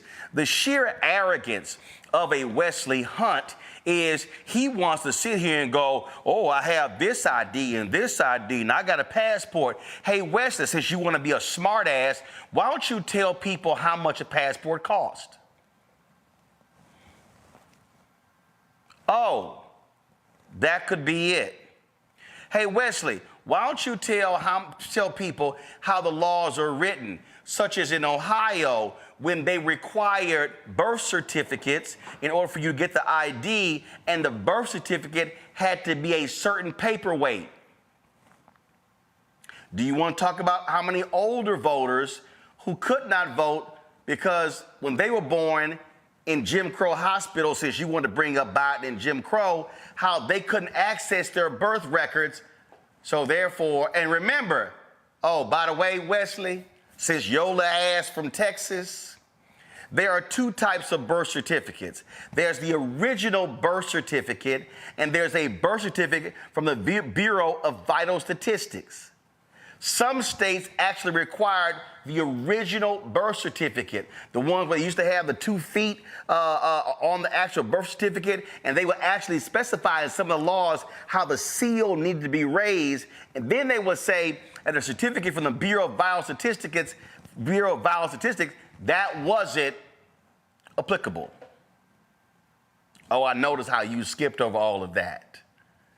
I noticed how you skipped over when Pennsylvania passed their voter ID law, how they then said that in order for you to, if you did not have an ID, you had to then go to the center, appear in person, fill out an affidavit, go back home, apply for your voter ID, and then when it came in, you had to come in and pick it up. Oh, Wesley, what about the people who have no car, who use public transportation? Now you're requiring them to spend money on transportation to go pick the ID up. For everybody who's watching, I just need y'all to understand, this is how these trifling Republicans want to pimp us, and then they use blackface to sit here and talk about my history and my parents, and who grew up in Jim Crow, and I did this here, and I served my country, and me and 3 of my siblings, we all went to West Point. Oh, we're just good old Americans. And the problem is you can't get no voter ID. It's because you don't have any personal responsibility. You just lazy. You can't get out there and spend the money to go get you a passport. Well, why in the hell do you need a passport if your ass can't afford to leave the country? See, the arrogance of people like Congressman Wesley Hunt is they don't want to accept the reality that everybody's not like the rest of us. I've had this conversation with some other black people. Roland, I don't understand what's the problem. I'm like, oh, so your college-educated ass, you are sitting here saying, well, I have this and I have that. Why can't they? Since I went ahead and brought up college educated. You saw Wesley Hunt sit there and pull out his right to carry card and oh, Wesley, did you also forget that in your state of Texas, in my home state, that if you are a student at Texas Southern University, you probably ain't never even walked on that campus, or at Texas A&M, or Texas Tech, or Sam Houston State, or North Texas, or any state institution, that's a state ID. Oh, I'm sorry, in Texas, you can't use your government state ID from your state college because your fellow Republicans banned them. Oh, but you can use your gun permit. You can use your gun ID, but you can't use your state ID. We know what the games are. And so you sat there for 6 minutes and said a whole bunch of nothing, and all you are down with are denying people the opportunity. And here's the other thing that's so crazy. I filled up my voter registration card many times, had it certified. They mailed it back to me. It used to be I could just come in with my voter registration card, had my name, had my address, had everything on it. They looked down, here it is, go vote. But no. And I also noticed, Wesley, You didn't bring up the more than 1,000 voting locations that were shut down after Shelby v. Holder. I noticed you didn't talk about how voting locations in Mississippi were being changed the night before the election, so on election day, folk didn't know where to vote. I noticed you ain't discussed any of those things in your little tirade about personal responsibility when it comes to getting your voter ID. And how the left, they out here saying that black people, we not smart enough to get us a voter ID. I noticed how you also didn't say nothing, how they changed the rules in the Dakotas that impacted Native Americans being able to vote on their reservation. Oh, I got it. You had 6 minutes of testimony and you didn't have enough time to cover all of those things. I understand. You were too busy giving us the history of your black family growing up in Jim Crow America. Rebecca? You know, I could be petty and talk about how corny he sounded. I could be petty to talk and say that it sounded like he was talking through his teeth, but I'll bite. I'll actually, talk to the substance. The issue with people like Wesley is that he completely ignores the math. We all know ever since the Shelby decision, we know since 2013 that the racial turnout gap has steadily increased. And it's not because, black people are apathetic and don't want to vote. That's not it, because black folks are the most rational and informed voting bloc in this country. That's the first thing. But the reason why that gap has increased, the racial turnout gap has increased, is because the very jurisdictions, the very cities and towns that used to have to get pre-clearance from the Justice Department before they changed their local rules, and they had to do that because they were trying to keep black folks from being able to vote. Those same counties, those same areas, their racial turnout gap is twice the rate as the racial turnout gap anywhere else in the country. So we know that there is an intentional anti-black racist attack on black voters to ensure that those who support white supremacy in this country, those who are anti-democratic in this country, stay in power. We know that that's the numbers. And just to give a tangible impact, we know in 2022, there were 14 million black voters missing. If Shelby didn't happen, if the Arkansas case didn't happen, then we know that there would have been probably another 14 million black voters who would have been likely to turn out to vote in 2022. So we know that this is a systemic, targeted issue. But finally, the final thing I'll say about Wesley, I'm always suspicious about black people who want to be the token black person in a sea of white faces. And that's what Wesley is. At the end of the day, Wesley, you act as if you speak on behalf of Black America, but guess what? You don't. You don't even represent a congressional district that have many African Americans in your congressional district. So you speak for those white folks there, for those folks who don't want black people to be able to vote. That's who you speak for. So own it. Instead of trying to, showboat in Congress as if you are a WWE WrestleMania announcer, just say what it is. You look down on other black people. So I'll always be suspicious of people like you who want to rise above blackness when I think being black is something to celebrate. I noticed, Gavin, that Wesley did not talk about, go to my iPad, he didn't talk about this case. Folks might remember the black man who waited in line for 6 hours at Texas Southern University just to cast his ballot. He was photographed, a video was taken. That man was thrown into a 2-year legal limbo because a Republican lawyer saw him on television.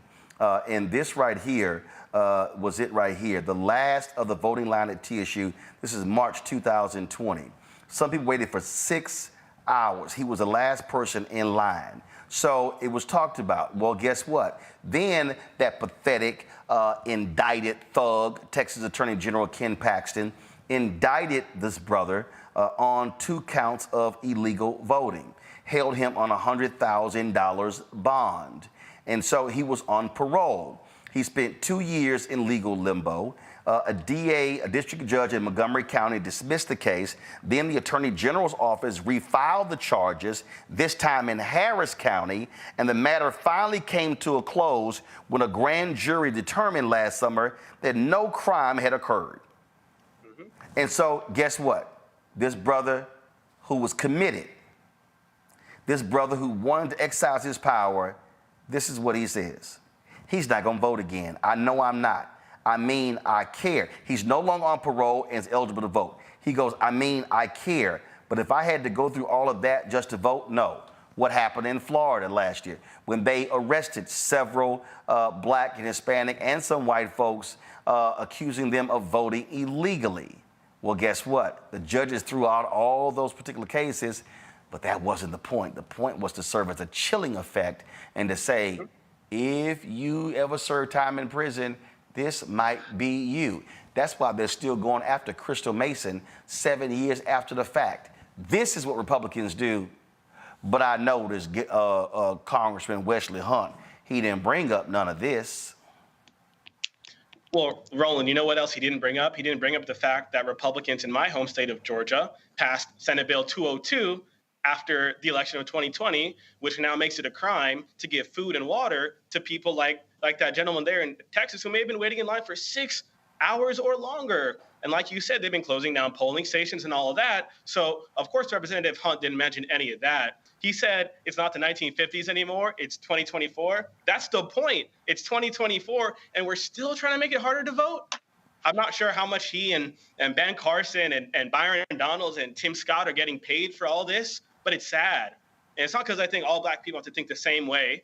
But when it comes to issues like voting rights, I guess to me, it's just pretty simple. You either want to make it easier to vote or you want to make it harder to vote. You either think that the right to vote ought to be expanded or it ought to be contracted. And it would be one thing if, there's some evidence that there's voter fraud. We know that those are lies. That couldn't be further from the truth. But Congressman Hunt, by talking about the results of his election, all of that, he said the quiet part out loud. He made it clear that this is all about power. Republicans are scared that they're going to get beat, so they know they got to rig the rules of the game. And we can trace all of this back. We talked about Shelby County in 2013, but this can all be traced back. These modern attempts to suppress the black vote can be traced back to the election of Barack Obama. And we know it's been an open season on voting rights since then, of course, in 2013. And I can say, going back to being a Georgia voter, that I've experienced the effects of SB 202. It's now harder for me to vote by mail. There are more steps that I have to take. When I was voting in the primaries just last week, I got a call from the voting office saying that they mailed me the wrong ballot and they were going to cancel it. I have no idea what is going on. This is for someone like me who's relatively privileged and politically engaged. So think about what that means for so many other voters. The last thing I'll say, he tried to make it seem like, oh, we got all these people voting, these rules aren't, these new laws aren't really being a barrier to black voters. We might have more black people voting, but that's not because of anything he has to say. That's because of the sheer will and determination of the voters in our community. It's a testament to the magnificence of Stacey Abrams, and it's a testament to the dedication and the hard work of people like Rebecca, who just spoke before me. So that's what I got to say, Roland. Greg, Wesley Hunt posted this on his little Facebook page. Go to my iPad. Emily and I are honored to exercise our right to vote. Hashtag I voted. Yeah, you and Emily voted, but y'all sure as hell don't mind stopping a lot of black and brown folk and poor white folk and young voters from voting. We know that you have on record where a clerk in Wisconsin in 2020 said she moved an early voting location off of a college campus because too many young white kids were voting Democrat. And they moved it to a location further out with a small parking lot. See, these are the games Republicans play. They don't want to make it easier to vote. They love talking about the troops. And you heard Wesley sitting there talking about, I served my country, and me and my family, we served our country in the military. Oh, but they want to make it harder. They want to get rid of ballot drop boxes. They want to cut early voting locations. They want to rig elections and steal them so they can win because they're actually on record. The former Georgia Speaker of the House who died last year said, if we pass all these voting laws, we will never win another election. They know it. They've said it. If you expand the opportunities for Americans to vote, Republicans say we will never win because they don't want to win on policy. They want to win by cheating. Absolutely. And they call that election integrity. Anytime you hear the white nationalists refer to election integrity, what they mean is voter suppression. You know, I appreciate you, Rebecca. You took the high road. I'm not going to take the high road because I have an example in Roland S. Martin, who just showed that man's wife and goaded me into mentioning that. I mean, they got this man out of central casting. There seems to be a batch of these Negroes with the crushed larynxes. Maybe it's their esophagus. I'm not sure. Maybe it's the trachea that allows them to talk like that and say, you know, back in the 40s and 50s. What is this ragged projection? Your whole throat is constricted trying to prove to white people. This is the Negro who, having pulled out his 50th or 60th ID when he's led away in handcuffs, is still trying to convince these people that he's on their side because he just can't believe that somehow all of his loyalty won't be rewarded one day in heaven. I mean, he's already gotten an earlier prize, but yeah, to the point. I mean, and I appreciate again what you said, brother. We just lost this week the great Dory Ladner, a great civil rights warrior and titan out of Hattiesburg, Mississippi. She and her sister Joyce, member of Student Nonviolent Coordinating Committee, a sister who headed up the local office of the Council of Federated Organization. Of course, was there when they had the bombing of 16th Street Baptist Church, the funeral for 3 of the 4 girls who were killed that day in September 1963, and then followed that up by being at the center of Freedom Summer. And Dory Ladner said, I was born to rebel. I was born to fight. We have to understand that these people cannot be reasoned with because it isn't about laying out facts. They know the facts. But as you say, Roland, they just want to win. So when you get a crushed larynx Negro like that, a Negro who is in the House of Representatives, shout out to the Texas 38th for sending your mascot to the federal legislature. When you see him testify as he did before the Judiciary Committee's subcommittee having the hearing on the John Lewis Voting Rights Act, no doubt that little Lynn Graham, who is the ranking member of the Senate on that committee, reached out to the other side and said, mascot, come here, because we got little Timmy over here in South Carolina, but we need you to come in here and talk about going to the polls and pulling out your 6 or 7 IDs. But here's the little memo, son. Let's be very clear. The ID that counts the most in this country is the ID you came out of your black mother's womb with.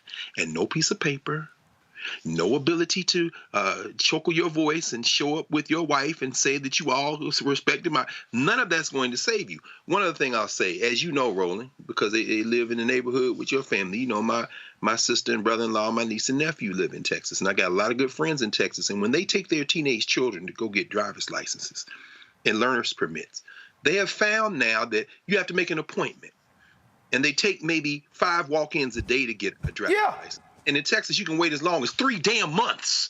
To anybody got a teenage child in Texas, go ahead, Roland, because you know about. Oh, no. I just had to. My driver's license expired before my birthday, and I literally had no idea. So I called. I told my parents I was flying in, and they said, "Hey, why don't you go to the driver's license location in Midlothian, in south of Dallas, because it's small, not a lot of traffic." All right, so I go in. Now, mind you, I got a driver's license. I'm just getting it renewed. I go in. They go, "Oh, no, we still have the COVID rules in place. You have to make an appointment." I go, "Excuse me? I have to make an appointment?" "Oh, yeah, it's on the website." So I'm like, look, I'm only in town. I literally only flew in town to get it renewed. So, or it may have been around voting as well. I may have voted, and then I said, well, I'm here. So then I'm like, what the hell? So now all of a sudden, I call State Senator Royce West's office saying, hey, who do you know one of these offices where I can just go ahead and get it renewed? I then go to another location in Dallas County. I said, well, man, I start thinking. I said, hold on, let me try to figure out a location where a lot of black folk gonna be at. And so I go in, and parking lots jam-packed, and the woman at the front, the Latina woman, she's like, no, you gotta get an appointment. And so it's telling me how long it's gonna take, and I'm like, are you serious? I'm going back out of town tomorrow. And so the brother who's behind the desk, the brother was like, everything good? And I was sitting, I was like, here's what's going on. He was like, come on. And so she was, and then she's like, and then she get attitude. Wow. She then goes, oh, I guess it's good to be special. Yes, it is.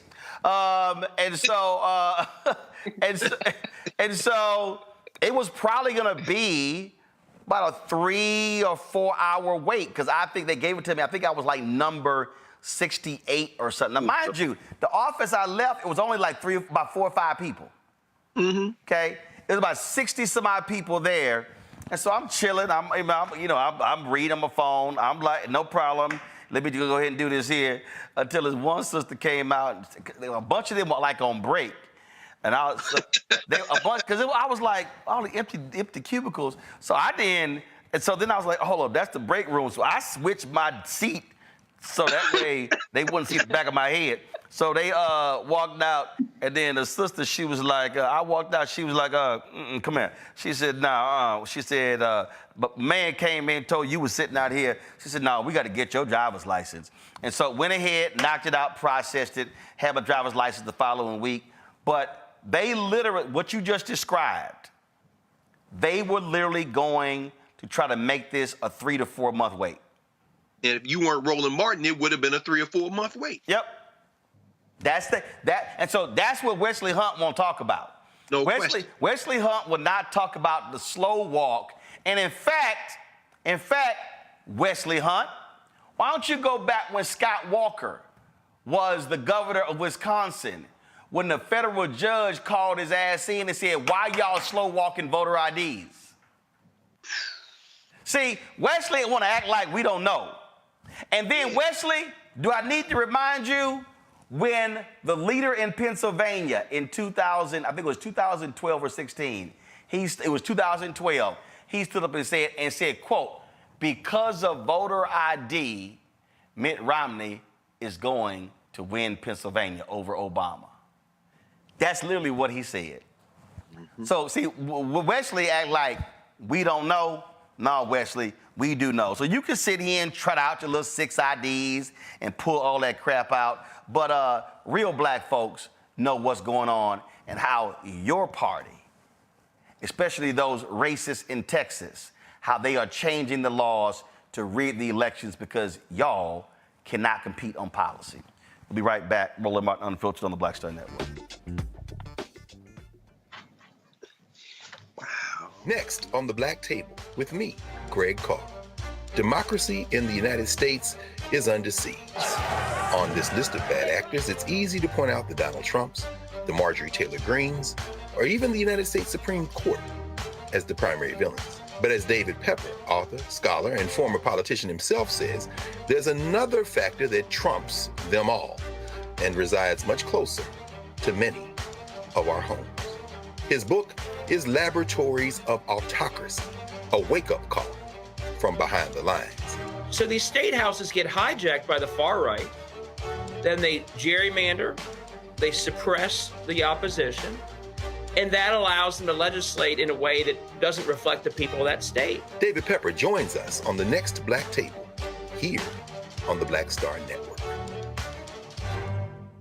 Hello, I'm Jamia Pugh. I am from Coatesville, Pennsylvania, just an hour right outside of Philadelphia. My name is Jasmine Pugh. I'm also from Coatesville, Pennsylvania. You are watching Roland Martin Unfiltered. Stay right here.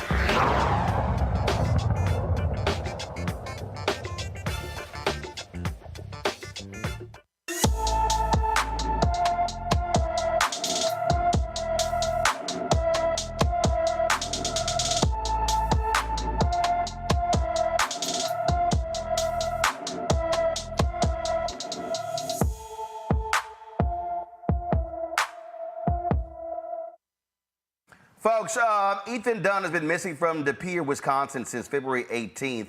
The 14-year-old is 5 feet 6 inches tall. Guys, put his photo up. All right, we don't have the photo.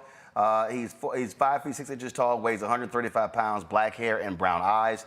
Anyone with information regarding Ethan is urged to call the De Pere, Wisconsin Police Department at 920. This is his photo right here, 920-339-4078, 920-339-4078. The Tennessee Senate has passed a bill blocking local governments from passing police reform on traffic stop policies. Now it's headed to Governor Bill Lee's desk to be signed into law. The bill passed on a floor vote in the House on March 7th over the objections of the parents of Tyree Nichols. The bill passed in the Senate 25-6 along party lines, with all Memphis and Nashville Democrats voting against it. The bill, if signed into law, would directly nullify an ordinance passed by the Memphis City Council in the wake of the tragic beating, murder of Nichols by former officers of the Memphis Police Department. That ordinance prevents police from conducting low-level traffic stops, often called pretextual traffic stops. This is what we call, Kevin, Republicans not giving a damn about local power if they are not in control. So the so-called people who hate big government, they are liars and hypocrites, and they would rather protect abusive cops than protect citizens. Oh, 100%. And first and foremost, I think it's worth saying that Tyree Nichols should be alive today. His family should have more than just his memory still with them today. But you're right. Of course, it's all hypocrisy when they say local control. They want Republican control. They want white control. After the death of Tyree Nichols, the city of Memphis enacted a series of reforms, good reforms aimed at reducing the potential for deadly traffic stops. I don't know the specifics of the effects of the reforms, but what I know is that they would put a check on officers, black, white, and otherwise, who might be inclined to pull over black drivers for simply driving while black. And like you said, extremists in the state legislatures, like in Tennessee and states across the country, they don't like that. And so what we see here reminds us that these threats to our democracy go far beyond Donald Trump. We like to sometimes think that, as long as we beat Donald Trump in November, then, we don't have to worry about, threats to our democracy persisting. But those threats are alive right now. They'll be alive after November, even if Joe Biden wins the election. It's because all throughout the country, we have these extremist Republicans like the ones in Tennessee who built up these supermajorities, allowing them to attack, local control in this case, voting rights, reproductive freedom, books, and the teaching of our nation's full history. And like I've been saying, we said it earlier tonight, we said it last week when I was on the show talking about Tennessee again. We need to see clearly what's going on and what we need to do to stop it, which is to vote. Greg, that's your home state. Yeah, it is. And these white boys ain't never going to stop, man. I mean, John Gillespie, that punk, Representative John Gillespie, and another punk, Senator Brent Taylor, both them white boys is from the suburbs of Memphis, Shelby County. They're the ones who brought this bill to the floor. And Tyree Nichols' parents are there. Let's be very clear about that. That's why I brought up Dory Ladner. Dory Ladner was a humanitarian. She said, we're all human beings. We all need to live in this country together, live in this world together. But she also said, I have to be unwavering, and we have to fight evil wherever we see it in order for all of us to live together. I'm going to take a step back from Mama Dory. I love Mama Dory. She has a great loss. These people are our open enemies. They're the enemies of our common humanity. You got this man's parents in the gallery, and you two punks, and all your punk friends in the Tennessee legislature was like, damn that. We want the police loose. This is what's going to happen. And when I'm not giving a vision of what might happen, like you teach the history lessons day after day on the network, Roland, we know what's going to happen. You're going to run up on the right one. You're going to run up on the exact right one. It's going to happen in November in this country in the elections. The punk who is now the head of the Republican National Committee, who was the chair of the North Carolina Republican Party, the one that Donald Trump praised because he was the one training all them poll watchers to go and look over people's shoulders in line. Y'all going to look up over the right shoulder this November. You're going to push people until they have no option. You think somehow by passing this legislation that lets the police loose and takes local control away, the people just going to go away. Oh, well, damn, I guess we can't do it, so I guess we'll just lose. As you heard Gavin say, voting is something now that becomes an act of defiance, a weapon of conflict. And so that's why we have to embrace it. But guess what? If you show up with your funky MAGA hat on and a camera poking it in people's face, talking about you're going to watch them and say, hey, where'd you get that water? Or something like that, you might look around and find out. You might look around and find out. And then you'll wish that you had just let people vote or let people not be brutalized by the police. But you can't keep passing these kind of laws and expect people ultimately to just go away. All you are doing is shortening the leash. You're shortening the time before people say, since we can't do it this way, we're going to do it another way. And the John Gillespies of the world are going to find out at that point. The Brent Taylors of the world are going to find out at that point that they had a chance to do the right thing. But now, as brother said in the Wire, as Marlo said, you think it's one way, but it's the other way. And y'all gonna fuck around and find out. Rebecca? You know what? There's about 39 million Black Americans in this country. We are the most targeted ethnic group in the world when it comes to police brutality, when it comes to state brutality against us. Like what Dr. Carr said, even what Gavin said, they simply want to erase us. They don't want us to be here. They would rather die themselves. They would rather stay poor themselves. They would rather have bad education outcomes and health outcomes, housing outcomes, have a crumbling infrastructure in this country than dare do something that actually also benefits Black Americans in this country. And even what Dr. Carr said, people with that type of pathology, there's nothing we could say or do to convince them otherwise. But what we can do, we got to show up in November. We got to be able to vote them out. We know that even with all of with everything that's against us, with the voter suppression in this country, if we still can manage to squeak out and vote as maximum as we can, we know that we will overcome them at the ballot box. But then once we overcome them at the ballot box, we have to really hold the new elected officials' feet accountable. We have to make sure at the state level as well as the federal level that they get rid of qualified immunity. Qualified immunity is what prevents us from actually going after people's pensions. Because if you go after a pension fund, then guess what? You're going to start to clean up law enforcement in this country, because this country runs on dollars and cents. And if we're actually able to make it hurt in the personal pocketbooks of these perpetrators, then we'll start to see a decrease in the attacks by law enforcement against Black folks in this country. Folks, a Mississippi police officer is accused of forcing a person who was being booked in jail to lick urine off the floor of a holding cell.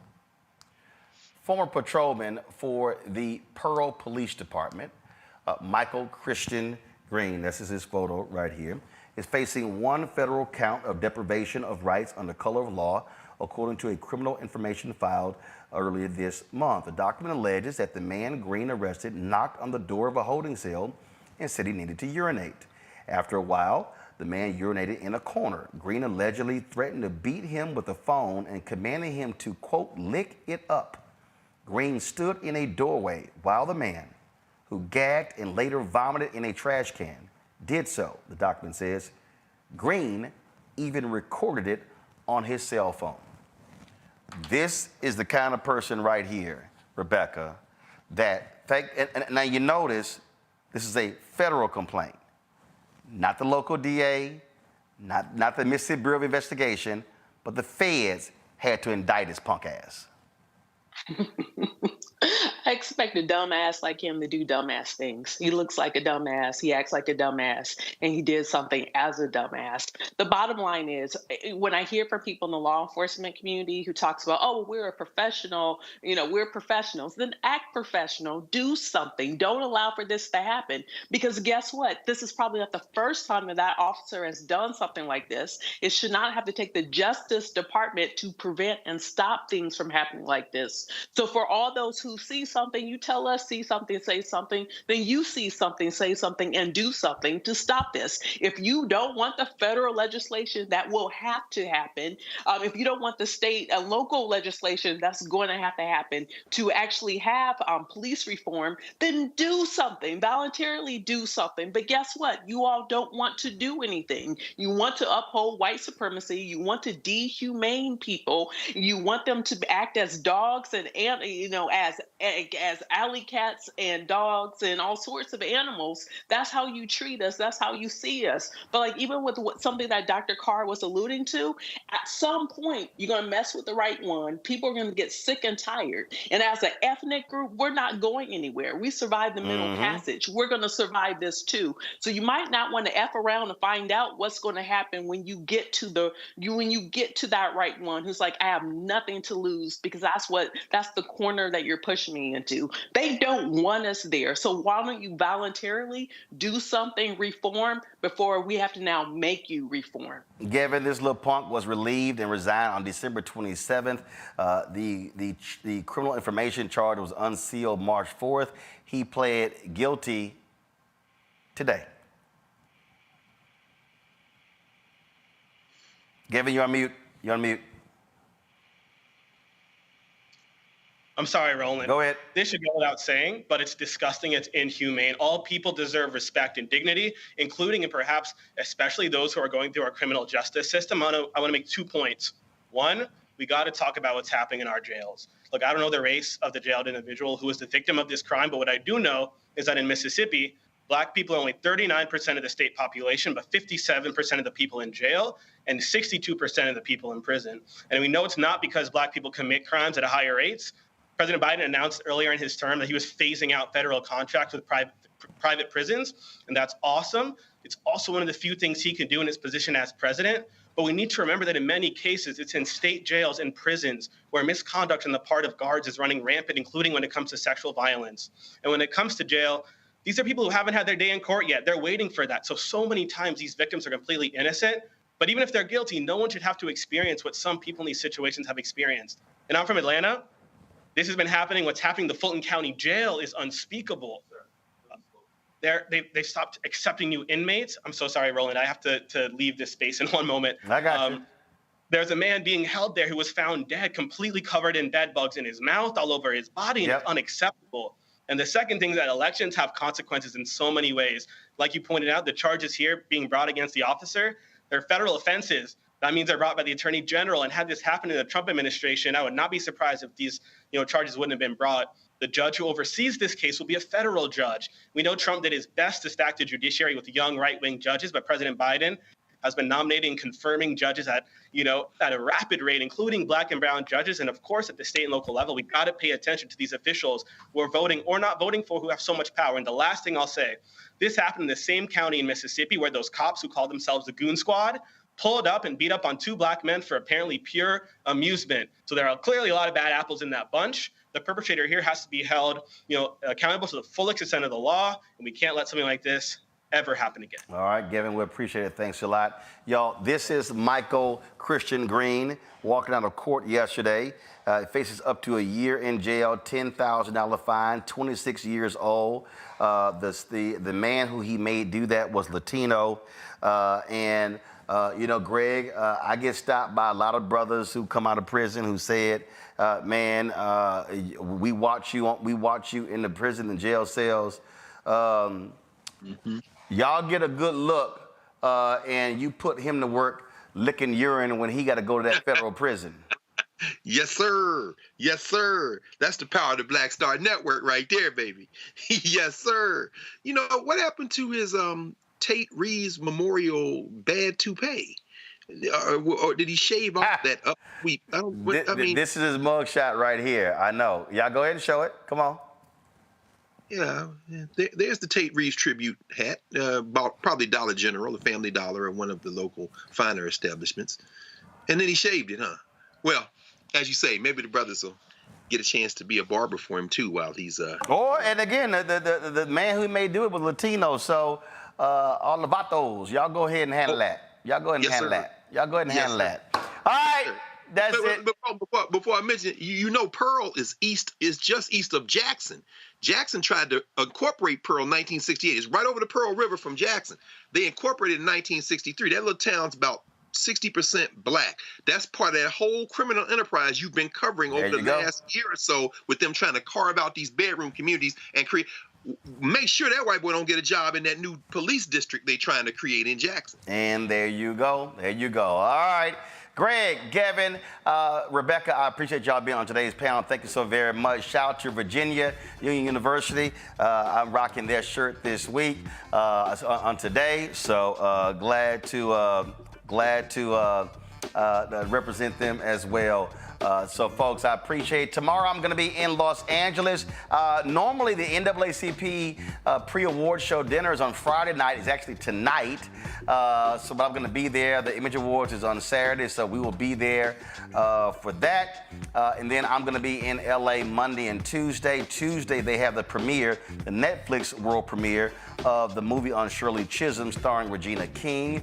We'll be live there on the red carpet, broadcasting and then live on the red carpet. So a lot of things happening. So folks, please support us in what we do. Please join our Bring the Funk fan club. Your dollars are critically important for the work that we do. Send your check and money order to P.O. Box 57196, Washington, D.C. 20037-0196. Cash App is $RM Unfiltered. PayPal are Martin Unfiltered. Venmo is RM Unfiltered. Zelle, Roland@RolandSMartin.com. Roland@RolandMartinUnfiltered.com. Be sure to download the Black Star Network app. Apple phone, Android phone, Apple TV, Android TV, Roku, Amazon Fire TV, Xbox One, Samsung Smart TV. You can check out our 24-hour, 7-day-a-week streaming channel on the various platforms. Amazon News, simply go to Amazon Fire. You can tell Alexa play news from the Black Star Network. You can also go to Plex TV, Amazon Freevee, Amazon Prime Video. Folks, that's it. Also, don't forget, get a copy of my book, White Fear, How the Browning of America is Making White Folks Lose Their Minds. Available bookstores nationwide. You can also download the audio version. It's available on Audible. All right, folks, that's it. I'll see y'all tomorrow from LA. Holla! Black Star Network is here. Oh, no punch! I'm real revolutionary right now. Thank you for being the voice of Black America. All momentum we have now, we have to keep this going. The video looks phenomenal. See, this difference between Black Star Network and black-owned media and something like CNN. You can't be black-owned media and be scared. It's time to be smart. Bring your eyeballs home. You dig?